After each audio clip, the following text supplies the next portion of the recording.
Merci pour cette invitation à Stéphane Dupont et puis à l'association qui le représente, la PSG, l'Association des profs d'histoire géo, du Languedoc-Roussillon. Je vois des visages à la fois connus et inconnus, mais de différentes générations. J'en suis très, très heureux. Et je suis d'autant plus heureux d'être ici à l'invitation de cette association que j'ai été moi-même, comme un certain nombre de collègues de l'enseignement supérieur, dans l'enseignement secondaire, peu de temps, mais j'en ai gardé un excellent souvenir dans des établissements sensibles de la région parisienne, avec des retours humains assez extraordinaires. Donc c'est un souvenir un peu nostalgique aussi de cette période de début de carrière. Et puis effectivement, de fil en aiguille, on se spécialise sur une aire géographique, sur une période, et on est sollicité par différents milieux diplomatiques, académiques, scolaires, etc., pour partager un peu de ce que l'on sait. Donc ce soir, j'ai choisi effectivement une thématique qui nous sort un petit peu, sans complètement sortir des guerres, mais qui justement va nous faire réfléchir un petit peu à la sortie de la guerre et la fabrique de la paix, parce que ce sont des concepts, on voit bien qu'ils sont de nouveau à l'ordre du jour, j'allais dire hélas. On est passé peut-être du brouillard de la guerre au brouillard de la paix, dans un certain nombre de réflexions.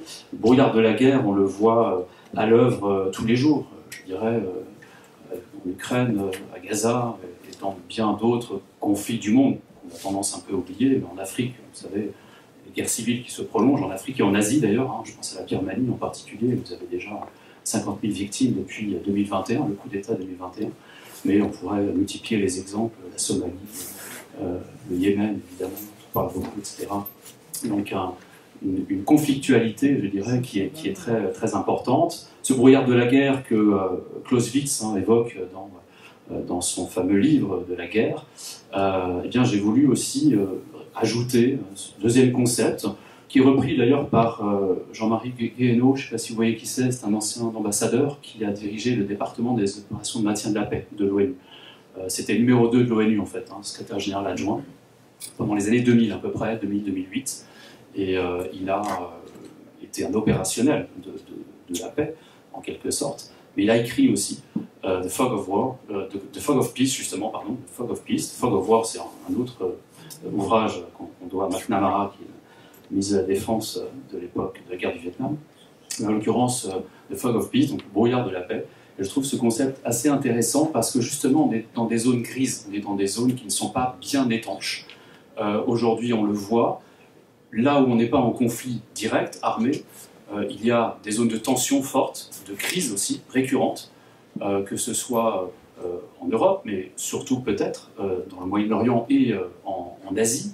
En Asie, puisqu'on va parler de cette région particulièrement tendue, et la zone de la mer de Chine méridionale, que les Vietnamiens appellent la mer de l'Est, et qui est l'objet régulièrement d'incidents navals, maritimes, qui sont assez préoccupants. Voilà.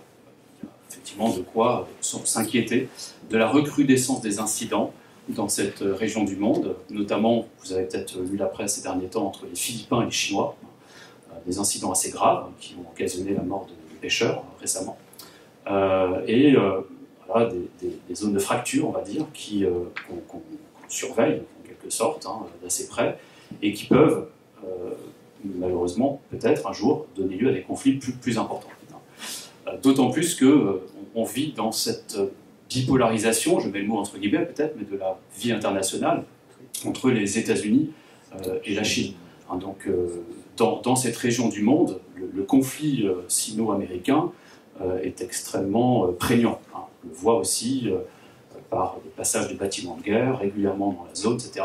Et je ne vous parle pas de Taïwan, puisque ça vous l'avez davantage à l'esprit, le verrou d'accès à la mer de Chine méridionale, la porte septentrionale de cette mer de Chine méridionale, c'est Taïwan. Donc là, on a une zone aussi particulièrement tendue, notamment entre la Chine populaire et Taïwan, et évidemment les États-Unis, leurs alliés, etc. etc. Donc, on est tenté, dans ce contexte assez incertain et puis relativement anxiogène, on est tenté de mythifier un peu le passé. On lit parfois des analyses sur la guerre froide, un peu nostalgique, hein, parce que c'est un monde qu'on connaissait. La guerre froide avec son système, la bipolaire, et là aussi je le mets entre guillemets ce mot, parce que en fait, la période de la guerre froide, la période de la guerre froide est assez peu bipolaire, elle est au début, et puis progressivement, on va voir d'autres acteurs émerger, et qui vont mettre à l'épreuve cette bipolarité. Je pense à la Chine, bien sûr, puisqu'on va aller peut-être jusqu'au conflit entre la Chine et l'URSS, donc il y a déjà une fragmentation dans le camp communiste, et puis il y a d'autres dissidences, entre guillemets, qui sont à l'œuvre dans chacun des deux blocs, de l'Est, de l'Ouest, le monde libre, comme on l'appelait à l'époque, ou le monde communiste. Donc on a une diversification, effectivement, des acteurs, et un conflit qui est de moins en moins bipolaire. Et puis on présente la guerre froide comme une guerre froide, c'est-à-dire qu'il n'y a pas eu de conflit direct entre les États-Unis et l'URSS, les deux superpuissances de l'époque. Certes, une petite exception près, c'est la guerre de Corée, je ne sais pas si vous vous rappelez, il y a des pilotes soviétiques qui ont combattu dans des MiG soviétiques des Américains, voilà, des pilotes américains. Il y a une guerre aérienne qui met aux prises des soviétiques et des Américains, c'est la petite exception dans cette période de la guerre froide. L'autre conflit, l'autre registre conflictuel, c'est entre la Chine et les États-Unis, bien sûr, pendant la guerre de Corée. Là, il y a une véritable guerre terrestre, en partie terrestre, et qui voit s'affronter, pour la seule fois dans l'histoire d'ailleurs de cette guerre froide, la Chine et les États-Unis. Et pour compléter la petite parenthèse, pour la seule fois dans l'histoire aussi, qui voit les États-Unis acculer l'armée américaine, acculer à la retraite, sous l'effet des vagues de fantassins chinois, extrêmement nombreux, dans cette année 50-51, fin 50, début 51, qui marque la guerre de Corée. Donc on a effectivement cette tentation de revisiter le passé en le positivant d'une certaine manière, et puis surtout on oublie que pendant cette guerre froide, il y a eu des guerres très chaudes et des guerres exceptionnellement longues. Et celle qui nous préoccupe est la plus longue de l'histoire de l'après 1945. La plus longue, la plus coûteuse, à tout point de vue, humain, c'est évidemment essentiel, économique et financier. Donc c'est la zone, la péninsule indo-chinoise, pour ne pas dire l'ex-Indochine française, le Vietnam, le Cambodge et le Laos. On pourrait même élargir un petit peu à la Chine, aux périphéries, la Chine au nord, la Thaïlande au sud-ouest, etc. Mais cette zone-là est le théâtre de conflits, pratiquement de conflits armés, ininterrompus, pratiquement, de 1945 à la fin de la guerre froide, 1989-90. C'est la dernière guerre, vous la connaissez peut-être, elle est moins connue chez nous, c'est la guerre entre la Chine et le Vietnam, et le Cambodge. C'est ce qu'on appelle un peu la troisième guerre d'Indochine, qui commence en 1978 et qui s'achève seulement à la fin des années 80. Et qui fait, j'ai parlé encore avec des anciens combattants vietnamiens il y a 15 jours au Vietnam, des anciens combattants vietnamiens qui ont combattu au Cambodge dans ces années 80, qui a fait plus de 50 000 victimes vietnamiennes. On ignore les chiffres côté cambodgien. Mais 50 000 morts, c'est l'équivalent pratiquement des morts américains de la guerre du Vietnam. 58 000 morts à peu près, j'arrondis les chiffres, mais 58 000 morts dans la guerre du Vietnam. Alors, puisqu'on est dans les statistiques, pour terminer un peu ce panorama, on a affaire, je le disais, aux conflits les plus coûteux. Si j'arrondis toujours un peu les chiffres pour faire simple, on cumule les bilans humains. Je vais surtout m'occuper des morts parce que, en l'occurrence, si on ajoute les blessés, évidemment, ça démultiplie les chiffres. Mais rien que les morts, c'est à peu près 500 000, entre 400 et 500 000 morts pour la première guerre d'Indochine, la nôtre, entre guillemets, la guerre entre la France et le Vietnam, pour simplifier. Entre 45 et 54, on est entre 400 000 et 500 000 morts, tout compris, militaires et civils. C'est déjà un bilan de côté, tout côté confondu. 100 000 à peu près côté Union française, parce que c'est comme ça que s'appelait à l'époque l'institution qui est une sorte de Commonwealth, c'est un peu ce qu'on voulait, on l'a pas tout à fait réussi, mais Commonwealth à la française, voilà, qui a duré sous la 4ème République uniquement, après on est passé sous la 5ème République à la communauté française, peu de temps, et puis ça a été la vague de décolonisation 1960 surtout.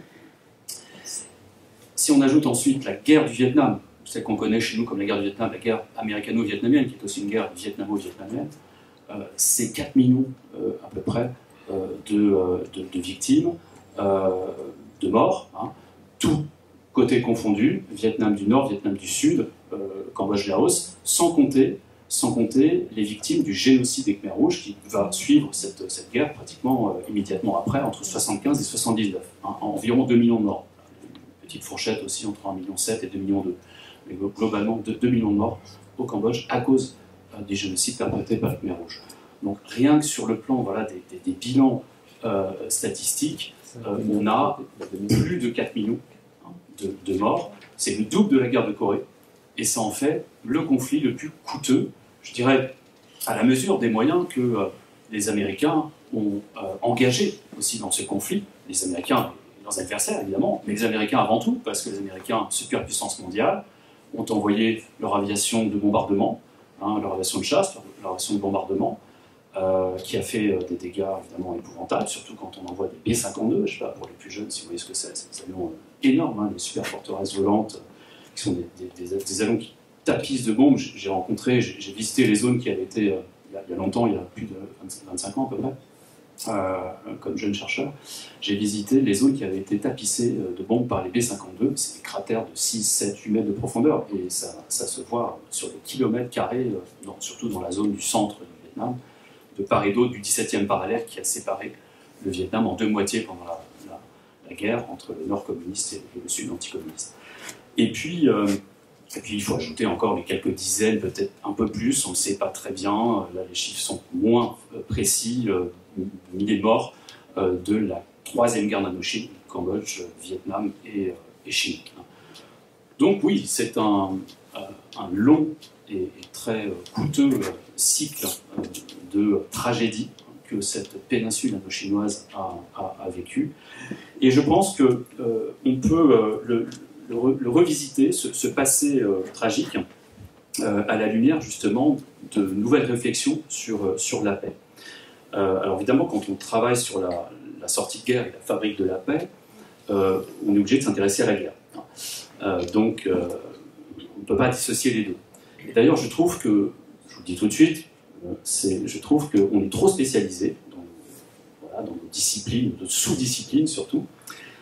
Vous avez les historiens spécialistes de la guerre, les historiens spécialistes de la diplomatie et de la paix. Non, il faut travailler sur les deux en interaction étroite. Il faut qu'on ait des paparazzis de ce couple guerre et paix, c'est-à-dire qu'ils les scrutent au plus près, qu'ils les scrutent dans leur plus grande intimité, si je peux dire. Et sinon, on passe à côté de choses qui sont importantes pour comprendre comment, effectivement, on peut sortir d'un conflit aussi long et comment on passe très progressivement à la paix.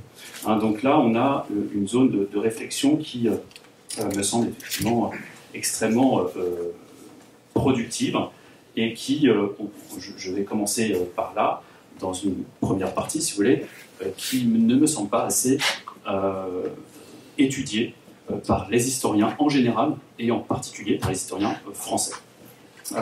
Donc, première partie, si vous voulez, c'est une réflexion sur ce couple guerre et paix que je voudrais un peu, en quelque sorte, réconcilier du point de vue de l'analyse, bien sûr. Premier constat, on a entre la guerre et la paix une asymétrie dans l'historiographie absolument flagrante. Le nombre d'ouvrages, d'articles publiés aux guerres en général, est considérable. Rien que sur le conflit qui a été donc le plus long et le plus coûteux, la guerre du Vietnam, c'est des milliers d'ouvrages. Aucun historien ne peut lire l'entièreté de ces publications. Impossible. Donc, depuis la guerre elle-même, il y a des milliers d'ouvrages. J'étais invité il y a une dizaine d'années à Cornell, à l'université Cornell. Vous avez une super bibliothèque qui ne nous fait pas lire de jalousie, qui est ouverte, je sais pas, au moins 23 heures de nuit tous les jours, et qui a 10 étages, je sais exactement 7-8 étages, couverts de bouquins en accès libre dans toutes les langues. Vous avez des ouvrages en vietnamien, en thaï, etc., en chinois, tout ce que vous voulez, en anglais, en français, et j'en passe. Et donc, rien que sur la guerre du Vietnam, je ne mets pas pu regarder tout ce qu'il y a. Hein. Donc c'est vous dire que la masse de publications sur ce conflit n'est tout simplement pas digestible pour un seul historien. Il faudrait tout un collectif pour en faire le tour. Sur tous les conflits en Asie, on a des spécialistes. Plus ou moins selon les pays. Hein. Aux États-Unis, il y a beaucoup de spécialistes. La plupart des conflits asiatiques, enfin qui se sont déroulés en tout cas en Asie. Je prends l'Indonésie, conflit pratiquement inconnu en France, 45-49, en pleine guerre d'Indochine, on y reviendra. La Malaisie, les années 50, voilà, grosso modo. Des Philippines, plutôt une guerre civile en l'occurrence. Bien sûr l'Indochine, le Vietnam, la troisième guerre d'Indochine, etc. Là, on a des spécialistes, on a pas mal de spécialistes. On ne peut pas en dire autant de la sortie de guerre, de la paix, des processus de paix sur cette région. On a une disproportion, un écart énorme entre les productions, je ne parle que des productions scientifiques, hein, des productions académiques, des productions d'historiens, etc., sur la guerre, et un manque, une carence flagrante hein, sur les aspects diplomatiques et processus de paix. Donc ça, c'est un premier point, c'est que la paix, en fait, est un objet d'étude qui est beaucoup plus récent et qui a été longtemps dévalorisé au profit de la guerre. La guerre, ça fascine, pour le meilleur et pour le pire. Avec parfois une fascination un peu morbide aussi. Mais on est un peu tous aussi, hein, comme historiens, il faut le dire, attirés par cet objet d'étude-là, enfin, un peu spontanément, je dirais. La paix a quelque chose de moins attractif, hein, de plus banal.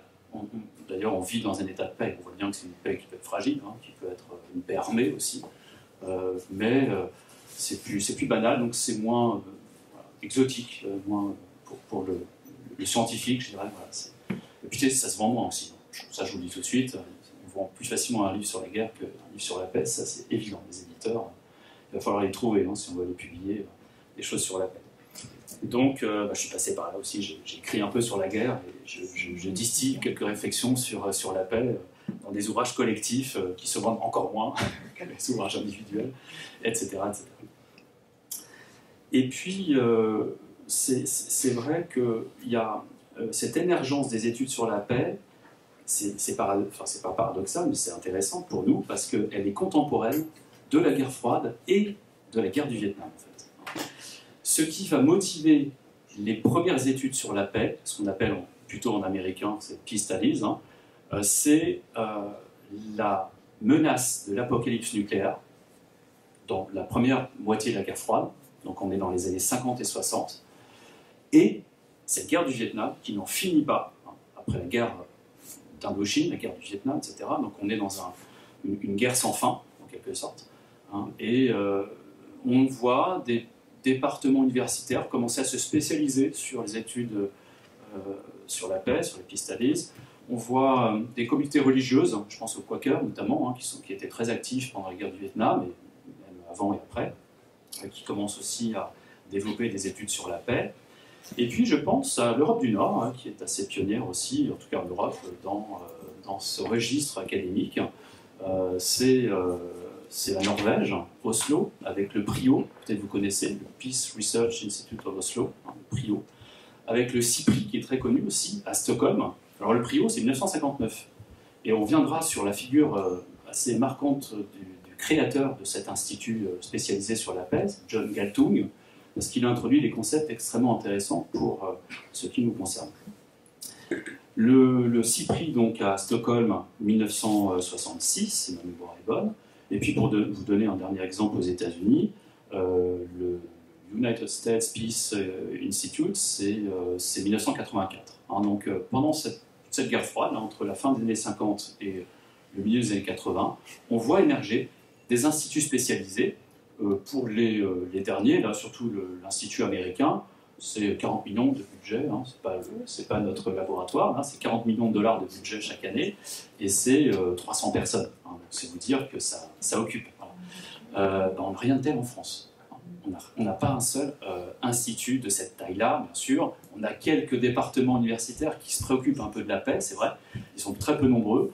Il y a quelques masters comme ça, qui a le Dicker et paix. Il y a sur le plan du droit aussi à Nice, par exemple, une chaire, UNESCO, qui se spécialise sur le droit et la paix, etc.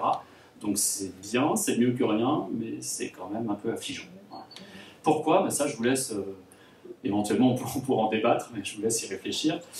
Pourquoi la France s'intéresse si peu à la paix? Alors, je vais un peu vite, on a quand même des historiens des historiennes bien sûr, qui s'intéressent à la paix. Je pense surtout à l'entre-deux-guerres, après la Première Guerre mondiale, l'entre-deux-guerres après la Seconde Guerre mondiale, la période moderne, bien sûr, et puis j'ai la chance d'avoir des collègues ici présents qui pourront peut-être compléter mon propos sur les périodes plus reculées que je connais encore moins, l'Antiquité, Moyen-Âge, etc. Donc voilà, mais c'est mieux que rien, mais effectivement, il y a un très très gros différentiel. Donc on a beaucoup de travail à faire pour combler cette carence, hein, si on veut, en France en tout cas, atteindre un niveau international. Maintenant, vous avez à peu près 500 départements universitaires dans le monde spécialisés sur la paix. Vous avez, si j'inclus aussi des instituts comme le CIPRI, etc., c'est à peu près 500 institutions, c'est pas négligeable. On les trouve en Europe, aux États-Unis, en Asie, en Inde, etc. Donc voilà, il y a quand même une dynamique qui s'est instaurée, mais moi je rêve d'un institut spécialisé sur la paix ou d'une école de la paix comme il y a une école de guerre. J'ai enseigné à l'école de guerre quand j'étais à Paris, vous savez, l'école de guerre c'est pour les officiers qui veulent les étoiles, hein, qui font une formation d'1 an assez intensive, qui reviennent sur les bancs de la fac en quelque sorte, on peut dire, pour se reformer et approfondir un certain nombre de sujets. Et bien, oui, comme disait Michel Rocard dans une préface à un ouvrage sur la paix, il serait temps d'avoir cette école de la paix en complément de l'école de guerre. Et on va dire que l'école de guerre n'a pas toujours eu les résultats qu'elle souhaitait dans les conflits auxquels la France a été mêlée. Il y a dans ce dialogue entre guerre et paix un concept qu'on doit aux historiens de la culture, de sciences culturelles, qui remonte peut-être aux années 90-2000, le concept de sortie de guerre. Alors ce concept-là, il est intéressant pour moi, mais il n'est pas suffisant. Donc je prévois d'ailleurs de publier un peu quelque chose pour titiller un peu nos collègues spécialistes d'histoire culturelle, qui se sont d'ailleurs pour certains, je pense à Stéphane Boruzo, qui est très connu, très médiatique aussi, qui se sont spécialisés sur la guerre aussi. Parce que ce concept-là, il est fondé sur l'idée d'étudier la guerre sur un temps plus long, mais en aval, en fait, si vous voulez. Hein. Donc c'est plutôt, oui c'est ça, en aval, l'après, la sortie. Donc on est après la guerre, et on va étudier les concepts de démobilisation des soldats et des combattants, par exemple. Hein, comment, effectivement, un combattant gère cette sortie de guerre, cette fin de guerre, cette sortie de guerre. Et on voit, d'après les travaux de ces historiens qui sont plutôt des historiens de la Première et de la Seconde Guerre mondiale, Stéphane Boruzo, Guillaume Piketty, Bruno Cabane, etc., donc il y a pas mal de figures assez connues qui ont beaucoup publié. On voit que c'est pas simple, que ça prend du temps, et justement qu'il faut ajouter plusieurs années, souvent, pour quitter cet état de guerre et passer à un état de paix. Voilà. Donc c'est une transition qui est beaucoup plus longue qu'on le suggérait, on le subodorait avant, quand on n'avait pas, effectivement, on manquait un petit peu d'outils conceptuels pour étudier ce passage de la guerre à la paix. Avant, il y avait la guerre, un traité, un armistice, un traité de paix, ce que vous voulez, etc. Hop, et on passe à la paix, une situation, la reconstruction, etc. Maintenant, on a affiné un peu nos outils, et sur l'après-guerre, justement, le concept de sortie de guerre permet d'enrichir les études. On s'intéresse à la démobilisation des combattants, le retour à la vie civile, à la gestion des mouvements de population, aux politiques de reconstruction, reconstruction physique, mais aussi reconstruction symbolique, des identités, des liens sociaux, etc. On s'intéresse au devenir de la culture de guerre après la guerre. On s'intéresse aux stratégies mémorielles, officielles, privées, qui font qu'on passe de la guerre à la paix. On s'intéresse au tourisme de guerre aussi. il y aurait beaucoup à dire à propos du Vietnam, etc., etc. Donc on a vraiment enrichi cette réflexion sur la sortie de guerre. Et pour ma part, j'en ai un peu distillé quelques chapitres, quelques pages dans ces ouvrages effectivement auxquels Stéphane Dupont faisait allusion. Le tout premier là, qui vient d'être traduit en vietnamien, c'est Paroles de Dien Bien Phu. Donc ça, c'était une enquête orale auprès des survivants de la fameuse bataille de Dien Bien Phu, publiée en 2004, rééditée plusieurs fois depuis. Et dans la fin de cet ouvrage, les derniers chapitres, j'ai essayé de solliciter, d'aller questionner les anciens combattants vers justement cette fin de guerre, l'après-guerre, le retour en métropole, puisqu'ils étaient à 10 000 km de leur pays, la reconstruction des liens familiaux, la relation avec l'administration militaire, pas simple aussi, il y a des choses redoutables, toutes ces administrations sont décidément redoutables quand il s'agit de gérer des populations qui ont vécu des moments aussi intenses et aussi traumatisants, aussi traumatiques. Donc voilà, et puis leur traumatisme justement. Donc là, je me souviens, ça fait 20 ans, marqué par les témoignages de plusieurs anciens combattants qui étaient déjà assez âgés, et qui, parce qu'ils étaient âgés et qui n'avaient sans doute jamais parlé, je me suis orienté plutôt vers ceux qui avaient moins parlé que d'autres, eh bien, avaient beaucoup de choses à dire. Et pour ma part, déjà historien un peu spécialisé à l'époque, je poursuivais ma thèse sur la zone, eh bien, m'apprenait beaucoup de choses aussi. Et donc, d'où cet ouvrage, parce que j'étais parti dans cette enquête orale après je ne sais combien d'ouvrages sur la bataille de Dien Bien Phu, en me disant, voilà, on fait ça un peu pour la gloire, je ne pense pas qu'on apprenne grand-chose. En fait, si, ils ont révélé beaucoup de choses sur les coulisses de la bataille, sur justement la sortie de guerre, etc., sur le passage de l'Indochine à l'Algérie, etc. Donc c'était très, très intéressant. Et puis, alors c'est un travail qu'il a été complété par un de mes doctorants qui a soutenu sa thèse l'année dernière sur Histoire et mémoire combattante de la guerre d'Indochine, et qui va publier, j'espère, une version réduite de sa thèse l'année prochaine. Il a travaillé notamment sur les mémoires combattantes et sur la post-mémoire, la mémoire des familles, des femmes, des enfants, etc. Donc c'est très intéressant parce que c'est très nouveau pour en tout cas ce conflit indochinois.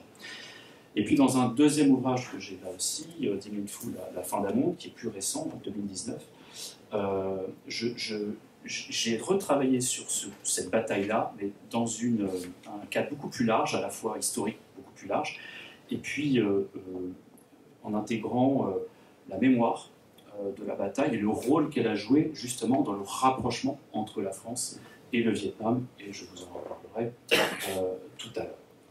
Donc, si vous voulez, c'est pas très surprenant que l'enseignement secondaire, et en tout cas les responsables des programmes, aient intégré ces questions de sortie de guerre dans les programmes, je crois de première et terminale surtout, Première Guerre mondiale, Deuxième Guerre mondiale, parce que effectivement, ce sont des concepts qui ont permis vraiment d'enrichir la connaissance que l'on avait de ces conflits et de renouveler un peu la réflexion.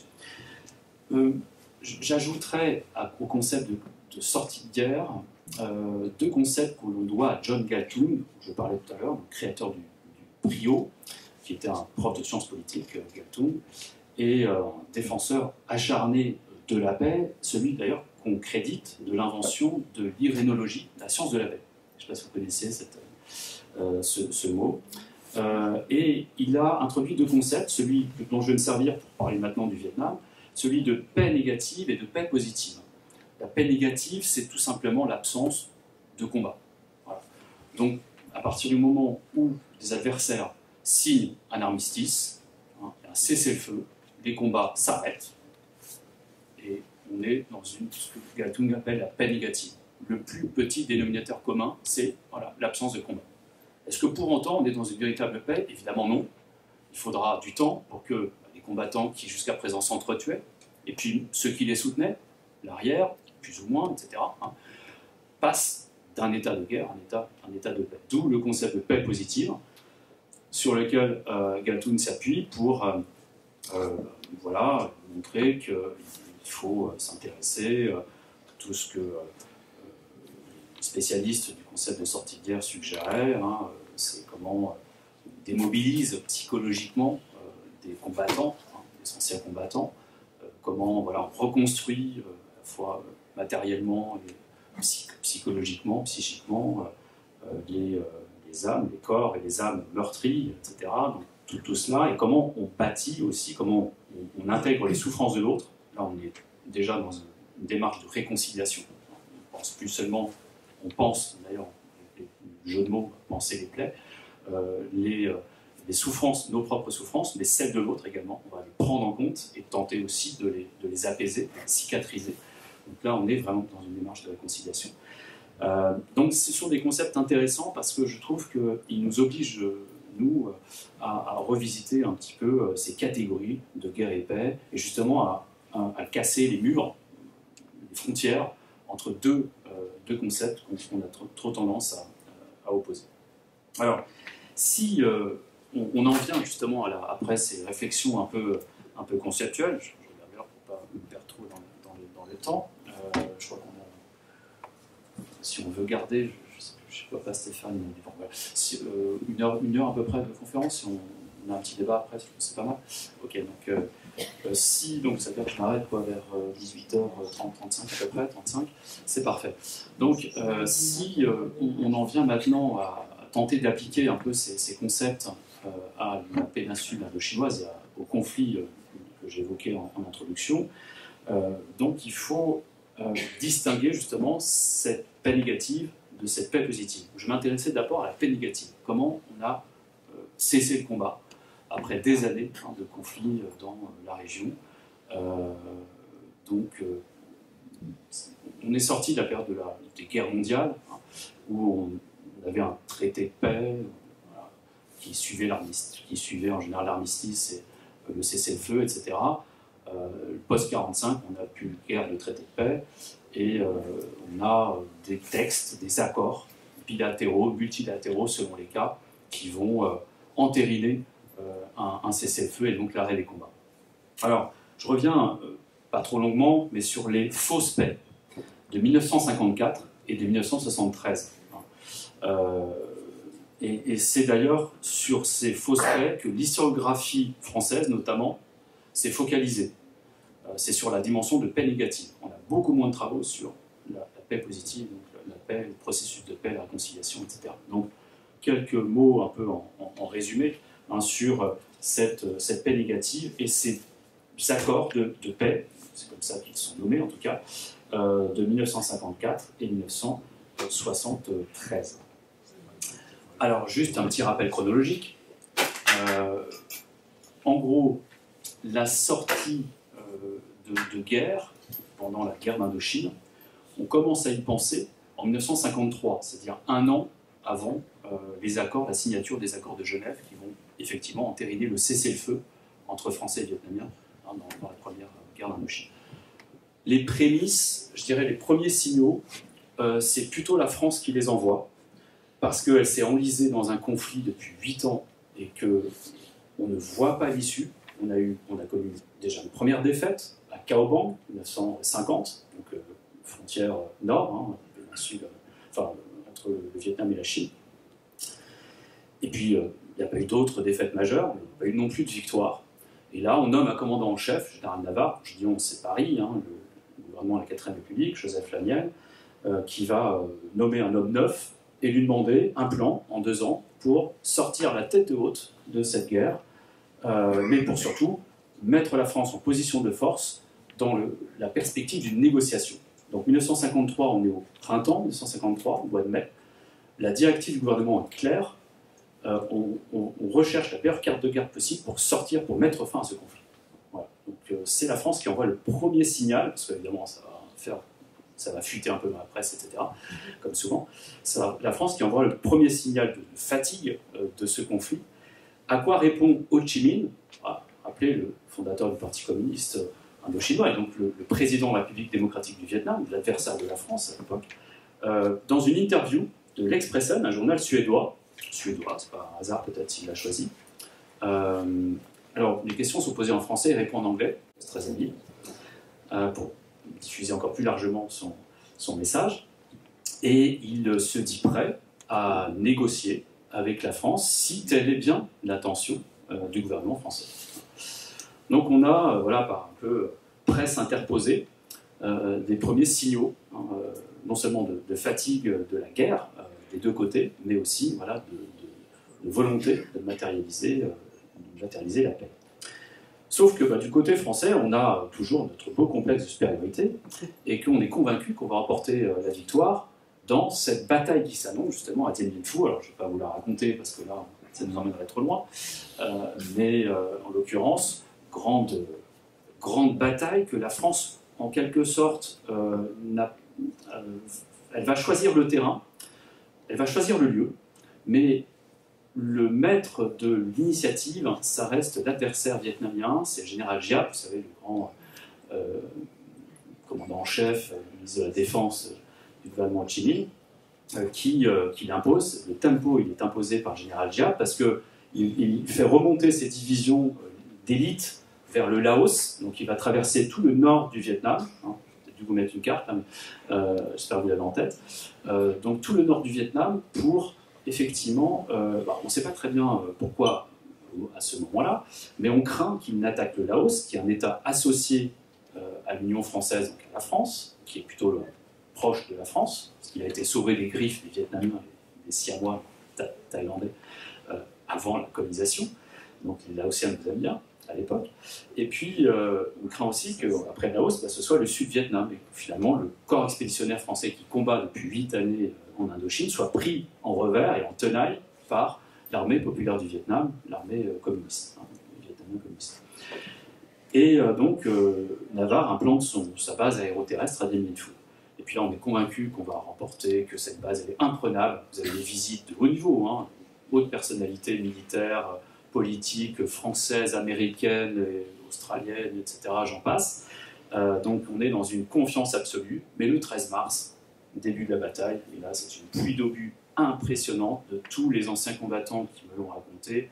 Ça valait les pires batailles de la Seconde Guerre mondiale, parce qu'entre-temps, les Vietnamiens avaient bénéficié du renfort des Chinois, des milliers d'obus et d'obus de canons lourds, c'est-à-dire 105 mm, pardon, et qui ont en plus, qui étaient disposés sur les montagnes qui entouraient le camp français, et donc qui tiraient en tir direct. Voilà. Donc ça fait des coups au but, c'est le cas de dire, et souvent mortels, et donc les pitons que défendaient les Français, vous savez, au doux prénom féminin, pour mieux masquer les combats ensanglantés qui se sont déroulés sur ce lieu, eh bien, sont tombés les uns après les autres à la stupéfaction générale, non seulement des militaires français, mais du gouvernement et des Français en général. C'est un des rares moments où les Français, on peut dire, voilà, peut-être pas dans leur majorité, mais enfin beaucoup de Français sont émus par cette guerre, cette bataille, on ne sait pas encore, mais cette dernière grande bataille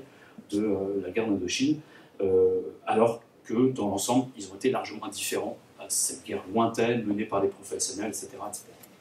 Donc, Dien Bien Phu tombe finalement le 7 mai 1954, et dans une chronologie, j'allais dire une chronopolitique parfaite, parce que les Vietnamiens ont bien calculé leur affaire, eh bien, la conférence de Genève s'ouvre le lendemain, le 8 mai, sur la question indo-chinoise. Elle était déjà ouverte sur la question coréenne, personne n'arrivait à s'entendre, donc elle s'est soldée par un échec. C'est une des raisons pour lesquelles la Corée est toujours divisée en deux, encore aujourd'hui, autour du part et d'autre du 38e parallèle, contrairement au Vietnam. Eh bien, la conférence s'achève sur un échec concernant la Corée et s'ouvre avec plus d'espoir sur l'Indochine pour mettre fin à ce conflit qui court depuis 8 années. Et là, on a une conférence multilatérale, c'est-à-dire avec les grandes puissances, l'URSS, les États-Unis, c'est un peu compliqué parce qu'ils vont, ils viennent, ils jouent un peu sur les deux tableaux, enfin, ils sont au moins symboliquement associés. La Grande-Bretagne, la France, la Chine, la République populaire de Chine, d'ailleurs c'est le moment où elle réémerge sur la scène internationale, c'est la première. Et puis les gouvernements vietnamiens, voilà, etc. Puisque j'ai oublié de vous signaler, bien sûr, qu'on a, nous, pour peut-être aggraver la guerre civile au Vietnam, on a créé un contre-État, un État nationaliste. On a fait revenir un ancien empereur pour le diriger, l'ex-empereur Bao'dai, et on a créé un État de toutes pièces anticommuniste, parce qu'on ne voulait pas traiter avec Ho Chi Minh, le parti, le régime communiste. Donc on a fragmenté, comme on sait très bien le faire à l'époque coloniale, on a fragmenté les pouvoirs politiques pour mieux les affaiblir, et puis voilà, évidemment on va donner naissance à un État avec une armée et des soldats vietnamiens qui vont s'entretuer entre Vietnamiens désormais. Voilà. Il y a des Vietnamiens dans le corps expéditionnaire, dans les unités françaises, de l'Union française, et puis maintenant il y a une armée vietnamienne qui combat à nos côtés, côté du corps expéditionnaire, contre l'armée communiste vietnamienne. Donc on ajoute, si vous voulez, une dimension voilà, de guerre civile aussi à ce conflit déjà tragique. Donc ça va évidemment complexifier la fameuse sortie de guerre. Alors Genève, c'est des négociations qui s'ouvrent le 8 mai et qui vont se conclure dans la nuit du 20 au 21 juillet. Donc c'est pas très très long, mais suffisamment pour que tout soit discuté, les clauses militaires, les clauses politiques, etc. Après, ça donne lieu à une sorte d'ovni juridique, c'est-à-dire qu'on a une série de clauses militaires qui sont classiques, je dirais cessez-le-feu, libération des prisonniers, désimbrication des troupes, etc. Ça, c'est assez classique, je dirais. Mais il y a une deuxième partie des accords qui relève plutôt de clauses politiques, mais dans une forme de déclaration générale, signée par plusieurs parties, mais pas toutes. On n'est pas à la signature des États-Unis, on n'est pas à la signature du gouvernement de l'État associé du Vietnam, dont je parlais, celui qui est aux côtés des Français. Petit problème. Etc., etc. Donc vous avez, en quelque sorte, des vices de forme, si vous voulez, dans cette négociation. Mais Pierre Mendès France, je ne rentre pas dans le détail des gouvernements qui se succèdent sous la 4ème République, le dernier gouvernement a négocié, non pas le dernier gouvernement de la 4ème République, le dernier gouvernement a négocié les accords de Genève, c'est celui de Pierre Mendès France, qui a laissé un grand souvenir, qu'on peut targuer effectivement, qu'on peut effectivement honorer d'avoir conclu cette difficile, délicate négociation, sauf qu'elle se solde par la partition, provisoire certes, mais la partition du Vietnam. Donc c'est le début d'une division du Vietnam, de part et d'autre du 17e parallèle, entre le nord communiste, la République démocratique du Vietnam, et le sud, l'État associé du Vietnam, qui va devenir la République du Vietnam en 1955, donc un an plus tard. On prévoit des élections dans un délai, dans les accords de Genève, la déclaration finale, vous avez des élections générales qui doivent réunifier le pays dans un délai de 2 ans. On est très optimiste, parce que les Vietnamiens viennent de s'entretuer, on les a d'ailleurs envoyés au casse-pipe, je vous l'ai rappelé tout à l'heure, pendant des années. Donc imaginez qu'ils vont se réconcilier du jour au lendemain, alors qu'on est en train de fragmenter le pays, de le diviser en deux. Ça va être très très compliqué. Ce qui devait se produire se produit, c'est-à-dire que le gouvernement de la République démocratique du Vietnam, en 1955, commence à parler des élections, les propose, voulant les préparer à son homologue du Sud, lequel refuse. 1956, à la date où doivent se tenir les élections, nouvelle tentative du gouvernement de Ho Chi Minh, nouveau refus du gouvernement de Ngo Dinh Diem, qui est le Premier ministre, désormais le président de la République du Vietnam, République du Sud-Vietnam, qui refuse obstinément. Donc on a deux gouvernements qui sont radicalement opposés, diamétralement opposés, l'un viscéralement communiste et l'autre viscéralement anticommuniste, et c'est apparemment irréconciliable. Donc voilà, ça c'est un premier point, c'est pour ça qu'on parle plutôt de fausse paix à propos de Genève, parce que si vous voulez, c'est une paix qui a permis la fin, ça c'est indéniable, de la guerre franco-vietnamienne, mais ce n'est pas une paix qui a pacifié les relations entre Vietnamiens. Et là, les négociateurs français et vietnamiens ont été, les grandes puissances qui les soutenaient plus ou moins, ont été, j'ose pas dire naïfs parce que je n'y crois pas trop, mais très optimistes. Voilà. Très optimistes. Sur la possibilité, sur la viabilité des clauses politiques de ces accords. Donc cette paix négative, c'est vraiment une paix négative, effectivement, parce que très vite, les combats vont reprendre, pas tout de suite, il faut attendre la fin des années 50, à cause principalement de la politique anticommuniste brutale de Nguyen Dinh au sud Vietnam. La guérilla des communistes reprend, et les sudistes, ceux qui sont restés dans le sud Vietnam, vont faire appel aux nordistes, à ceux qui vivent dans le nord, pour être aidés. Et donc, c'est la reprise de la guerre. Le tournant des années 50-60, la guerre reprend au sud Vietnam. Les États-Unis, progressivement, vont s'engager étape après étape, de manière assez, impression irréversible, en tout cas très déterminante. Et dans les années 60, la deuxième moitié des années 60, c'est l'escalade massive, c'est l'américanisation du conflit. Johnson envoie 500 000 au total, un peu plus 500 000 GIs, enfin, c'est au pic de l'intervention américaine, fin 68, début 69. Ils seront plus de 500 000. Bombardent le Vietnam, puis le Cambodge et le Laos à outrance. 3 pays qui sont les plus bombardés de toute l'histoire de l'aviation, encore jusqu'à aujourd'hui. C'est 2 fois et demi le tonnage de tous les bombardements sur tous les théâtres d'opération de la Seconde Guerre mondiale, réalisés, donc l'Europe et le Japon, 2 fois et demi le tonnage, sur une superficie qui fait, si vous prenez la péninsule indo-chinoise, c'est les 2 tiers de la France. Donc c'est vous dire les dégâts, l'ampleur des dégâts à la fois sur les paysages et bien sûr sur les corps et les esprits.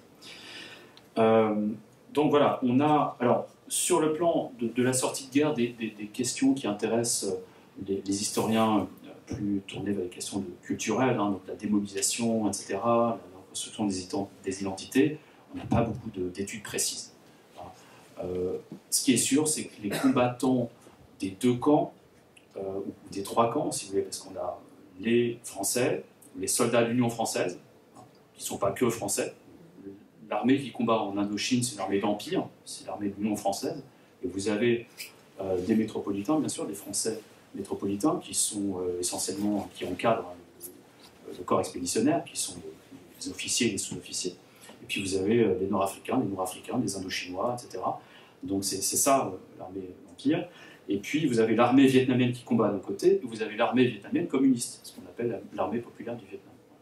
Donc dans les 3 camps, on ne se démobilise pas. Non. Les Français, eux, ils vont en France quelques semaines, ils repartent en Algérie, parce qu'entre-temps, évidemment, les événements de l'Algérie, ce qu'on appelle encore la guerre d'Algérie, vous savez qu'il faudra des décennies pour reconnaître ce conflit, le statut de guerre.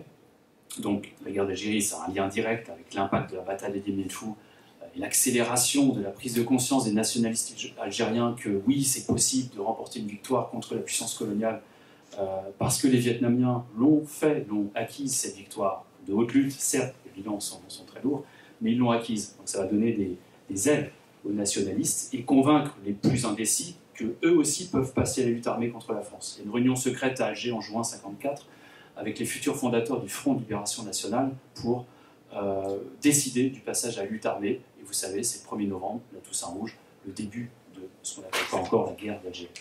Donc il y a un lien direct, un lien de cause à effet entre la fin de la guerre d'Indochine, Dien Bien Phu, la fin de la guerre d'Indochine et le début de la guerre d'Algérie. Et puis, les Français, donc, ils vont passer d'une guerre à l'autre, en quelque sorte, pour beaucoup, pas tous, mais pour beaucoup. Et puis, côté vietnamien, on ne démobilise pas, parce qu'on sait très bien que derrière les Français, il y a les Américains. Ho Chi Minh a identifié l'ennemi, l'adversaire américain, comme l'adversaire numéro 1 dès 1952. Il sait très bien que les États-Unis, qui soutiennent la France dans la guerre, financent de plus en plus le coût de la guerre des Français, envoient du matériel, envoient des avions de chasse, des munitions, des parachutes, tout ce que vous voulez. Donc, abondent dans l'effort de guerre, et ils vont tôt ou tard, peut-être, prendre le relais. Donc on ne démobilise pas, et puis côté vietnamien qui combattait du côté de l'Union française, du côté français, c'est pareil, on sait très bien que c'est une paix fragile et que ça peut repartir un jour à l'autre. Donc voilà, pas de démobilisation véritable, une paix foncièrement négative, et la guerre reprend, comme je l'ai dit, après la fin des années 50. Si je prends 73, on passe sur la guerre américaine, toutes ces années d'escalade. Si je prends la paix négative, j'arrive à 73, la signature de l'accord de Paris. Cette fois, c'est à Paris que l'accord de paix est signé, le 27 janvier 73, après une très longue négociation qui a duré 5 ans, même plus de 5 ans. Si on prend uniquement la négociation officielle, on peut ajouter même plusieurs années avec des pré-négociations. J'y reviendrai, c'est un point important. 5 ans, c'est presque un record dans l'histoire, si on met le conflit israélo-palestinien de côté, hein, c'est un record.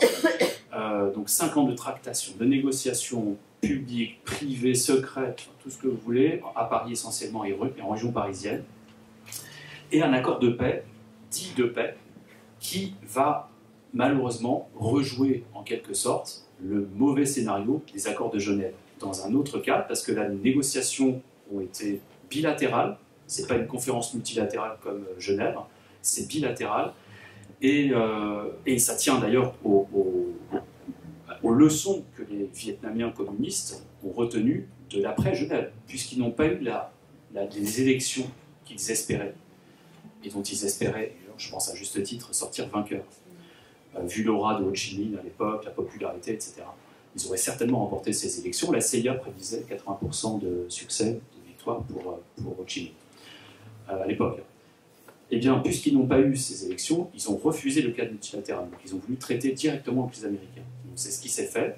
C'est des négociations entre Kissinger, le fameux Kissinger, dont on a beaucoup parlé à l'occasion de sa mort il y a quelques mois, et puis son homologue Leduc, qui était un personnage important du bureau politique et qui négociait en direct avec Kissinger des centaines d'heures de négociations difficiles sur des points très précis sur lesquels évidemment je ne vais pas m'attarder. Mais cet accord de paix qui distingue des clauses, encore une fois, militaires, qui vont mettre fin à la dimension américano-vietnamienne de ce conflit, mais pas à la dimension vietnamo-vietnamienne, puisque l'accord postule, du point de vue des clauses politiques, que les deux entités qui incarnent le Sud-Vietnam, les deux entités concurrentes, la République du Vietnam, celle qui est alliée aux États-Unis, anticommuniste, et le régime communiste qui a été créé en fait par Hanoï, ça on l'a su plus tard, mais comme un bras armé de Hanoï, qui est le gouvernement provisoire de la République du Sud-Vietnam. Donc deux entités qui sont concurrentes, qui revendiquent le pouvoir sur ce Sud-Vietnam. On leur dit, vous allez vous mettre à table, négocier un gouvernement de concorde et de réconciliation. Magnifique, c'est dans le texte de l'accord de Paris. Magnifique, ça fait 25 ans qu'ils se font la guerre. Le régime communiste, il a le vent en poupe, il sait très bien qu'une fois les États-Unis partis, et en 1973, il n'y a pratiquement plus un djihad, il n'y a plus que des troupes de soutien, etc., il y a quelques milliers d'Américains, donc ils sont vraiment sur le départ, et l'accord de Paris va sanctionner leur départ, va l'entériner, ils vont tous partir, y compris les prisonniers, etc. Donc ça, c'est acté. Donc, quelle est dans la stratégie des Vietnamiens communistes? Tout simplement de patienter et puis de reprendre la guerre pour réunifier le pays à leur profit. Et c'est ce qui va se produire. D'ailleurs, le régime sud-vietnamien anticommuniste avait la même intention. Donc, le cessez-le-feu, il dure à peine quelques jours ou quelques semaines. Et au bout de quelques semaines, les combats reprennent, sans qu'on sache très bien qui en est véritablement responsable. Selon les sources, c'est soit le Sud-Vietnam, soit le Nord-Vietnam. Je ne vais pas trancher cette question-là, on va dire les deux. Et en fait, les combats reprennent jusqu'à la victoire militaire finale du régime communiste, la République démocratique du Vietnam, en 1975, qui atteint Saigon après une offensive éclair au printemps. Donc le 30 avril 1975, Saigon est prise et deviendra l'année suivante Ho Chi Minh Ville, rebaptisée Ho Chi Minh Ville, et c'en est fini donc de la guerre dite du Vietnam, pour ne rien dire de celle qui va suivre. Voilà, donc ces accords sont vraiment, ont permis, oui, une sortie de guerre internationale, c'est-à-dire des acteurs étrangers au Vietnam, mais pas des acteurs vietnamiens. On sait, je pense, qu'on a voulu, nous, sortir de ces conflits, d'abord les Français et puis ensuite les Américains, parce que c'était des conflits interminables et qu'on n'a pas su gérer, encore moins gagner, et qu'on a ménagé cette sortie-là pour mettre fin à l'engagement des puissances extérieures, françaises et américaines, mais sans grand souci, disons-le assez clairement, de la guerre civile, de cette guerre entre Vietnamiens qui a perduré très longtemps encore. Donc voilà, on est dans des paix négatives, et pas dans les paix positives. Alors si je prends encore 5 minutes peut-être pour conclure sur la dimension de la paix positive, hein, parce que c'est quand même important. Comment? N'hésitez pas, hein, si vous voulez me... Non, si. Voilà. Parce qu'effectivement, on voit bien que ce concept de sortie de guerre, il est un peu trop limitatif. Moi, je voudrais vous dire 2 choses importantes, qui me semblent importantes du fruit de longues recherches sur ces conflits. D'abord, le concept de sortie de guerre, il ne convient pas très bien, parce qu'il s'intéresse à l'après-guerre, en gros, à la fin de la guerre et à la période qui suit la guerre. Mais en fait, pour moi, le processus de paix, il est concomitant de la guerre elle-même. Il commence au cœur de la guerre. C'est peut-être paradoxal, mais c'est le cas. Je prends l'exemple de la guerre du Vietnam que j'ai plus étudié et qui est le plus parlant. C'est dès 1965, c'est-à-dire en pleine escalade de la guerre, les Américains envoient des dizaines de milliers de GIs, vont commencer à bombarder à outrance le Vietnam et plus tard le Cambodge et le Laos, etc. C'est à ce moment-là que se nouent des premières tentatives de dialogue entre diplomates. Quand je dis diplomates, c'est diplomates pas forcément de métier, mais ceux-ci des intermédiaires qui ne sont pas diplomates, hein, mais entre personnalités plutôt, qui veulent peser pour abréger ce conflit qui a déjà fait beaucoup de victimes et dont on voit bien que plus l'escalade, plus il est menaçant pour la paix mondiale. En 1967, non, c'est en 1968, en février 68, en pleine offensive du Tet, les Américains vont jusqu'à parler de bombardement atomique. Comme en pleine guerre de Corée, vous vous rappelez l'épisode MacArthur qui veut lancer plusieurs bombes atomiques sur le sud de la Chine pour détruire les bases arrières de la Chine et l'industrie militaire chinoise, et Truman qui lui dit non, surtout pas. Il va démissionner MacArthur, c'est rare dans l'histoire politico-militaire américaine. Johnson, président des États-Unis, au moment de l'offensive du Tet, en toute cette phase d'escalade de la guerre au Vietnam, va refuser aussi les recommandations de certains de ses conseillers militaires haut placés, hein, vraiment à la Maison-Blanche, etc., sont le chef d'état-major des armées. Cette question est de possible bombardement nucléaire, même tactique. Vous savez qu'on a la bombe atomique tactique à l'époque, hein, on n'avait pas à l'époque des Illuminati. Eh bien, Johnson l'écarte d'un revers de bras pour éviter la Troisième Guerre mondiale, tout simplement. Ouf. Mais quand même, voilà, tous les moyens, toute la panoplie de moyens qui ont été utilisés dans cette guerre, évidemment, avec l'intention de réduire à genoux, comme le disait un des chefs militaires de l'époque américain, le Vietnam, ou de réduire le Vietnam, de ramener le Vietnam à l'âge de pierre. C'est aussi une autre expression qu'on retrouve sous la plume des stratèges américains. Le résultat, c'est un départ humiliant, honteux, voilà, des États-Unis, avec les photos que vous connaissez bien. Donc voilà, cette paix positive, j'étais sur la concomitance entre guerre et paix, et justement, les premières filières de paix qui se nouent dès l'escalade. Et en fait, elles vont aussi monter en puissance comme la guerre elle-même. C'est le paradoxe de ce conflit, et je pense qu'on peut généraliser à d'autres conflits. C'est que ceux qui veulent peser en faveur de la paix, ils sont au combat aussi, c'est une forme de combat, sans relâche, pendant que les militaires bombardent et font la guerre sur le sol, le terrain. Eh bien, eux vont essayer aussi de peser pour que, à un moment ou un autre, où l'administration, les gouvernements réaliseront que la guerre a trop coûté, ils se tourneront fatalement vers la négociation. Donc il faut préparer ce terrain-là. Donc je trouve que assez restrictif, si vous voulez, ce concept de sortie de guerre. Et peut-être là, j'interpelle aussi mes collègues de l'enseignement secondaire dans leurs enseignements, parce que beaucoup de conflits, en tout cas un certain nombre de conflits de la guerre froide, il faudrait peut-être d'autres études pour généraliser, mais montrent que les deux processus sont concomitants. C'est pas la guerre qui succède à la paix et la paix qui succède à la guerre, c'est la paix dans les interstices de la guerre qui commence à effectivement produire aussi des choses positives. Donc les dialogues indirects, dans un premier temps, qu'on voit à l'œuvre pendant toute cette période d'escalade de la guerre au Vietnam, 65, 66, 67, 68, avant l'ouverture des négociations officielles, 4 années, pratiquement, 3-4 années, de filière dite de paix, c'est-à-dire voilà, il y a des tractations secrètes dans telle ou telle région du monde, alors ça peut être l'Europe, ça peut être l'Asie, ça peut être les États-Unis, etc.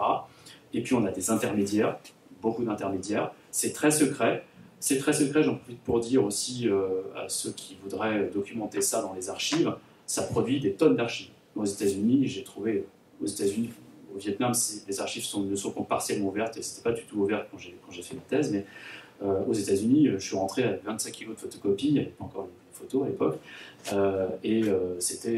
j'aurais pu écrire un bouquin entier sur une filière qui a duré 2 mois, alors qu'elle a concerné 12 personnes dans la haute administration autour du président des États-Unis. 12 personnes, mis dans la confidence. Donc c'est passionnant, parce que là, vous voyez... Et alors, l'autre leçon, l'autre enseignement, c'est que un certain nombre de ces filières ont avorté à cause d'une déconnexion entre le politique et le militaire. Le militaire a sa planification, et surtout quand on parle de bombardement. Les aviateurs, voilà, il faut une météo particulière, tout ça. Si vous allez tapisser de bombes de telle région, il ne faut pas qu'il y ait de problème une tempête, les vents contraires, etc. Voilà. Donc, il faut une météo favorable. Si la météo est défavorable, on repousse. Et c'est ce qui s'est produit, en fait, à l'occasion d'une filière que j'ai beaucoup étudiée, parce qu'elle a engagé 2 Français, Raymond Aubrac, c'est pas innocent, et Herbert Markovitch, c'est un biologiste membre du mouvement Pugwash, je ne sais pas si vous connaissez, ça existe encore, c'est un mouvement pacifiste fondé par Einstein et Russell, philosophe, mathématicien britannique. Donc du nom d'une petite ville du Canada, côté Pacifique. Et donc ce mouvement Pugwash a organisé plusieurs réunions et voulait peser dans justement cette sortie de guerre pour tenter de trouver des compromis entre Américains et Vietnamiens. Ils ont fait appel à ce fameux Kissinger. C'était ses premières armes comme intermédiaire au plus haut niveau. Et donc cette filière a duré à peu près 2 mois et demi, a permis en fait de mieux savoir ce que chacun avait dans son esprit. C'est justement les arrière-pensées qu'il faut décoder dans la guerre. Jusqu'où peut-on aller? Qu'est-ce qu'on est prêt à accepter de l'autre et de soi-même? Quels sont les compromis qu'on va pouvoir nouer? Et c'est très technique, je ne rentre pas dans le détail, mais c'est évidemment très technique. Et ces dialogues vont permettre de préciser par petites touches ce que les autres ont en tête. Et quelles sont les limites, les points rouges, justement. On en parle beaucoup à propos de l'Ukraine aujourd'hui, les fameuses lignes rouges. Donc ça, c'est un travail en coulisses. De temps en temps, il y a des petites fuites de presse. On saura que c'est Kissinger parce qu'il soigne son image et qu'il veut accéder aux plus hautes fonctions. Ça va marcher, vous le savez. Mais en l'occurrence, pour moi, elles sont très importantes parce que c'est pas un échec. Oui, on peut parler d'échec de ces filières à court terme. Mais on capitalise, on précise la pensée de l'autre et la sienne, parce qu'on choisit les mots, ces mots sont revus, corrigés au plus haut niveau, soit par le président lui-même, des 2 côtés, vietnamien, américain, soit par des conseillers, mais souvent par le président, pour les présidents, pour ce qui est des filières les plus productives, les plus sérieuses, les plus crédibles.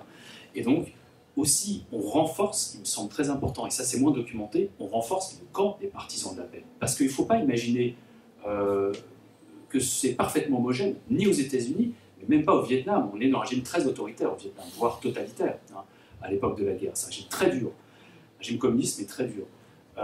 Mais on est dans il y a des espaces de contestation et de discussion au plus haut niveau du bureau politique, qu'on commence un petit peu à entrevoir grâce à l'ouverture très partielle des archives. Donc on a quelques ouvrages qui permettent d'en savoir un peu plus.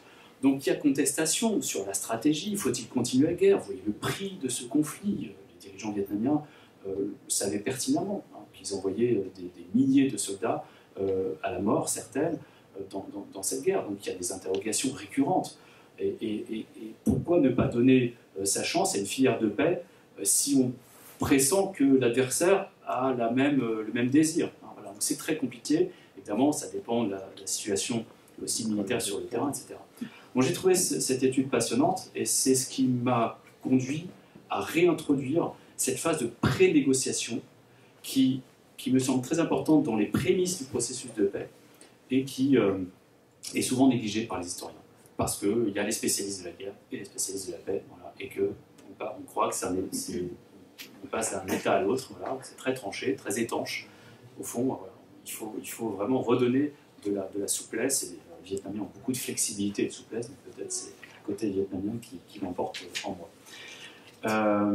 Et pour terminer, vraiment, pour conclure, parce que je vais laisser échapper le chronomètre, là, mais pour qu'on ait un petit moment d'échange quand même, c'est sur les grands jalons de cette paix positive. La réconciliation, je prendrai juste 2 exemples et je vais vraiment résumer à grands traits.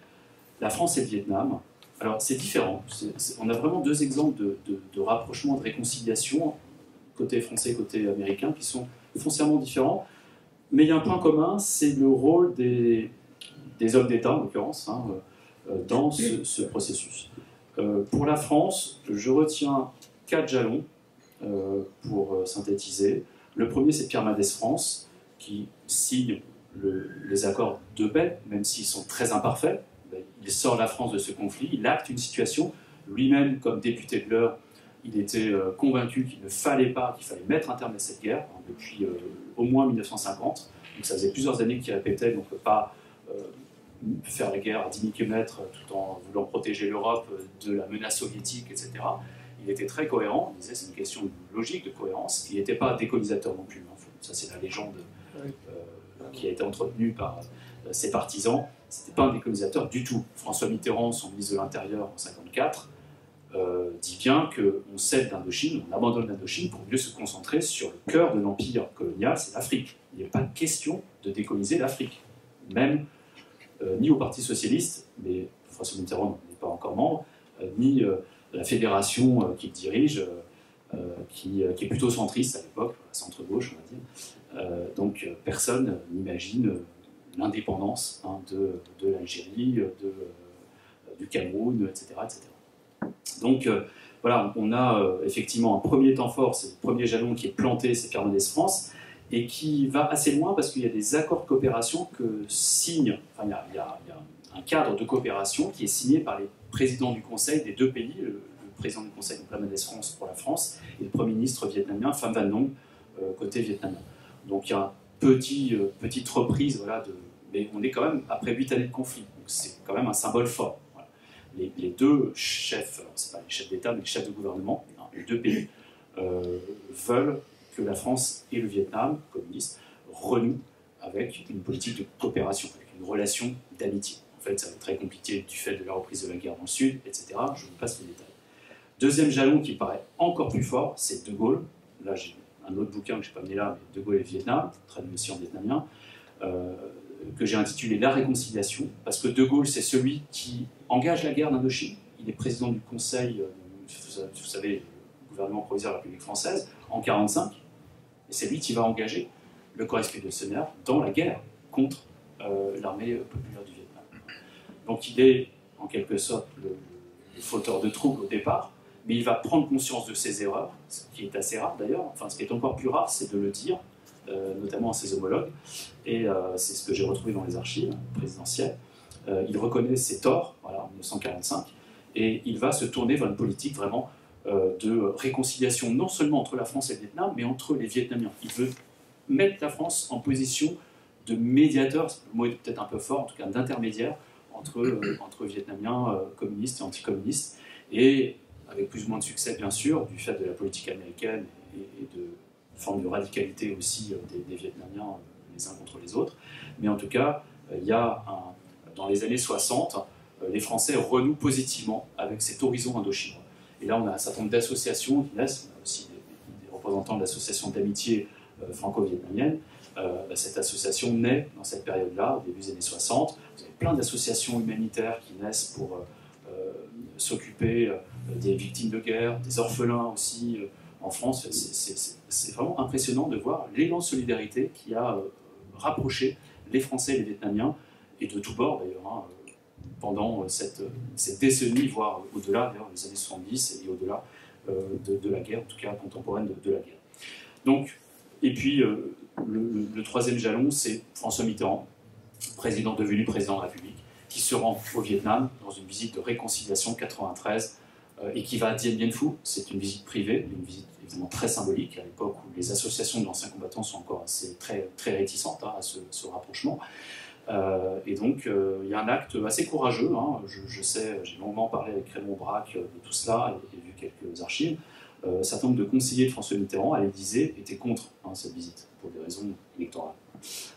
Il a assumé cette visite de réconciliation. Il a reconnu dans un toast qu'il a porté avec le général Ziap et dans un discours public que la guerre d'Indochine avait été une erreur. Donc, il avait dit à l'époque, d'ailleurs, un tout petit peu moins vrai, parce qu'en fait, c'est un opposant à la guerre assez tardif, contrairement à Pierre de Messence. Et puis, dernier, peut-être, si on retient ce jalon-là, c'est la visite d'Édouard Philippe, que j'ai eu la chance d'accompagner sur place, c'est-à-dire à Dien Bien Phu. Et là, cette visite-là à Dien Bien Phu était la première visite d'un Premier ministre français officielle. François Mitterrand, c'est une visite privée en marge de sa visite d'État au Vietnam. Il s'est rendu en visite privée à Dien Bien Phu. Et là, on a la première visite officielle. Et ce qui était très fort dans la visite d'Édouard Philippe, c'est le moment où il a, vous savez, dans la tradition vietnamienne de culte des ancêtres, on plante des bâtons d'encens dans un petit pot.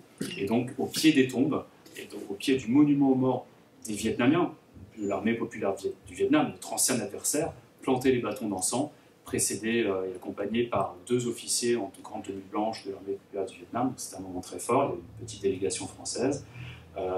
Et voilà, je pense que c'est l'acte un petit peu, le dernier acte symbolique de la réconciliation franco-vietnamienne, sachant qu'il y a encore d'autres pas à l'avenir, bien sûr, mais ça me paraissait important de le rappeler. Et pour terminer très vite sur le rapprochement entre les États-Unis et le Vietnam, c'est un rapprochement, à la différence de la France, qui est incarné par des anciens combattants. En France, pas d'anciens combattants, qui est vraiment assumé un engagement public en faveur de la réconciliation avec l'adversaire, l'ancien adversaire. Aux États-Unis, vous avez des sénateurs. Il se trouve que plusieurs anciens combattants sont devenus sénateurs. C'est pas rien. Un certain nombre d'entre eux ont voulu même se présenter à la présidence de la République. Je pense au sénateur John McCain. McCain, ancien pilote de l'aéronavale, qui a été touché par un obus, qui a été fait prisonnier, etc. Sauvé d'ailleurs d'un probable lynchage par la population vietnamienne, on peut le comprendre. Sauvé, effectivement, et donc fait prisonnier, libéré en 1973 comme tous les prisonniers de guerre américains, et va se lancer dans une carrière politique. Un autre sénateur très connu, parce qu'il est encore actif aujourd'hui, c'est le sénateur Kerry, John Kerry, qui a été secrétaire d'État d'Obama, qui est encore chargé de l'environnement, je crois, qui a une fonction encore officielle auprès de l'administration Biden pour la protection de l'environnement, etc., sur les questions environnementales. Vous avez un autre sénateur démocrate, parce qu'on en retrouve dans les deux camps, républicain et démocrate. Celui-là est démocrate, c'est Pete Patterson, moins connu peut-être, mais Pete Patterson, justement, va être désigné comme le premier ambassadeur des États-Unis au Vietnam en 1995. Donc, en gros, en 1995, Bill Clinton reconnaît diplomatiquement le Vietnam. Voilà. Donc, il a fallu 20 ans. C'est d'ailleurs assez rapide, au fond. 20 années, une génération à peu près. Voilà. Pour que les États-Unis tournent la page de ce cauchemar vietnamien, que devrait-on dire d'ailleurs pour les Vietnamiens eux-mêmes. C'est comme ça que c'est perçu aux États-Unis. Le syndrome du Vietnam. Nomme un ambassadeur qui avait été fait prisonnier. J'ai eu la chance de rencontrer 5 ans après, en 2000, je suis un des premiers voyages comme doctorant, et je tape à la porte de cet ambassadeur. Je me souviens quand j'arrive, il est en train de regarder un match de baseball à la télévision, et on a un long entretien derrière que j'ai trouvé passionnant, parce que cet ambassadeur me dit, une formule qui m'a marqué, qu'il a publiée après dans des interviews de presse, je ne voulais pas être un prisonnier à vie. Je ne voulais pas être un prisonnier à vie. Prisonnier de mon traumatisme. Prisonnier de ce Vietnam qui, bon, ça n'a pas été tendre pour les prisonniers américains, on le sait, il y a des tortures, etc. C'est pas simple, c'est la guerre, et donc il faut en sortir. Et lui, il s'est marié plus tard avec une Vietnamienne, mais à l'époque déjà, très actif dans des démarches de réconciliation, etc. Mais surtout, il a beaucoup lu sur le Vietnam, s'est beaucoup documenté, puis il a compris les erreurs dans lesquelles les dirigeants américains avaient enferré ces jeunes hommes dans le conflit. Alors, donc voilà, je termine peut-être sur cette image symbolique, parce que bien sûr, il y aura d'autres gestes de réconciliation. Vous savez, Biden s'est rendu au Vietnam dans un contexte géopolitique tendu en 2023, c'était en septembre, si je ne me trompe pas, en septembre 2023, et a rehaussé le niveau des relations entre le Vietnam et les États-Unis au plus haut niveau des partenariats stratégiques. Donc c'est un acte un peu de défiance aussi vis-à-vis de la Chine, parce que ça engage encore un peu plus la relation entre les États-Unis et le Vietnam, notamment sur un plan stratégique. Ça n'empêche pas ce qu'on est d'irritant dans la relation, la question des droits de l'homme, la question des libertés d'expression, des libertés religieuses, etc. Ça reste des sujets sensibles, mais la relation s'est beaucoup améliorée et tirée par un moteur à la fois géopolitique et économique. Très, très important. Voilà, merci, j'étais trop long, merci de votre attention.